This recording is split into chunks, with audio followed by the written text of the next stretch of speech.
Lady DJ అమ్మాయిలు వచ్చేశారు. ఇక డీజే టిల్లుకి చిల్లే.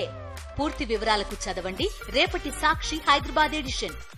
మానుకోట నుండి విచ్చేసిన మా అన్నదమ్ములకు, ఆడబిడ్డలకు, మా గిరిజన ఆడబిడ్డలకు, అన్నదమ్ములకు, పాత్రికేయ మిత్రులకు అందరికీ శిరస్సు వంచి హృదయపూర్వకంగా నమస్కారం. జై తెలంగాణ. 14 ఏళ్ల కిందట, సరిగ్గా 14 ఏళ్ల కిందట ఇదే మానుకోట ఆనాడు తెలంగాణ ఉద్యమంలో ఒక పెద్ద మలుపుకు కారణమైంది. ఇదే మానుకోట.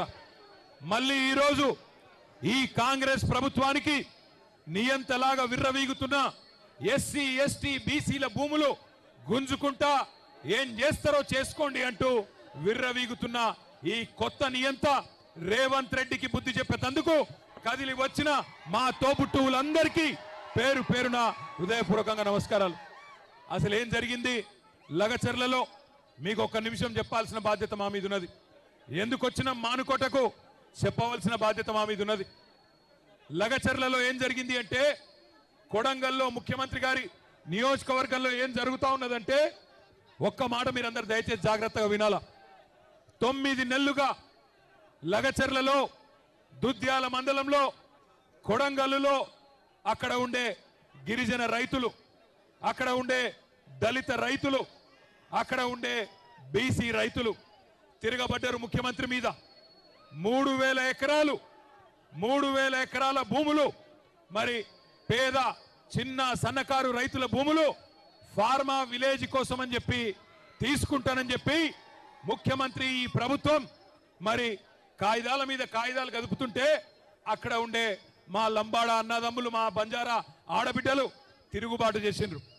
9 నెలలుగా అక్కడ టెంట్ వేసుకొని ధర్నా చేస్తా ఉన్నారు.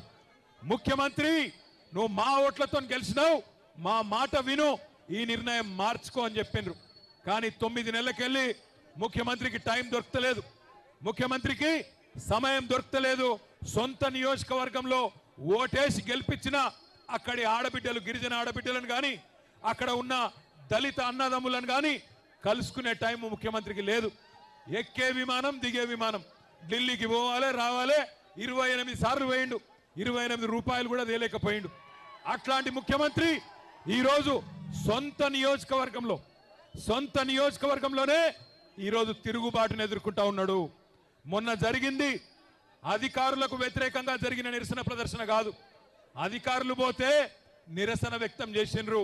అదే రేవంత్ రెడ్డి పోతే ఉరికిచ్చి ఉరికిచ్చి ఉరికిచ్చి కొట్టేటోళ్ళు మొన్న మా గిరిజన అన్నదమ్ములు. ఇది వాస్తవం. ఎందుకంటే మీకు తెలుసు, ఇదే భారతదేశంలో ఈయన కంటే నేను చాలా గొప్పవాడిని అనుకునే నరేంద్ర మోడీనే, భారత ప్రధానమంత్రినే సంవత్సరం పాటు రైతులు ఆందోళన చేస్తే ఆ నల్ల చట్టాలు వెనుకకు తీసుకోక తప్పని పరిస్థితి. అది రైతుల పవర్, అది రైతుల పవర్ భారతదేశంలో. ఇలా రైతులతోనే పెట్టుకున్నాడు రేవంత్ రెడ్డి. చిన్న సన్నకారు రైతులు బక్కజిక్కిన ప్రాణాలు, వాళ్ళతోని ఇలా జులుం చేసే ప్రయత్నం చేస్తా ఉన్నాడు. మమ్మల్ని అన్నాడు, మాకు డీజీపీ గారికి ఫోన్ చేస్తే మానుకోటలో ధర్నా ఉన్నది, మా గిరిజన అన్నదమ్ముల కోసం, మా గిరిజన రైతుల కోసం, మా ఆడబిడ్డల కోసం, ఎవరినైతే మీరు ఇవాళ జైల్లో పెట్టినరో 30 మంది రైతులను, వాళ్లకు సంఘీభావంగా మానుకోటలో ఉండే మా బంజారా అన్నదమ్ములు కదులుతున్నారు అంటే ఆయన అంటాడు, డీజీపీ గారు అయిపోయింది కదా లగచర్ల, ఇక్కడెందుకు అంటాడు, మానుకోటలో ధర్నా ఎందుకు అంటాడు.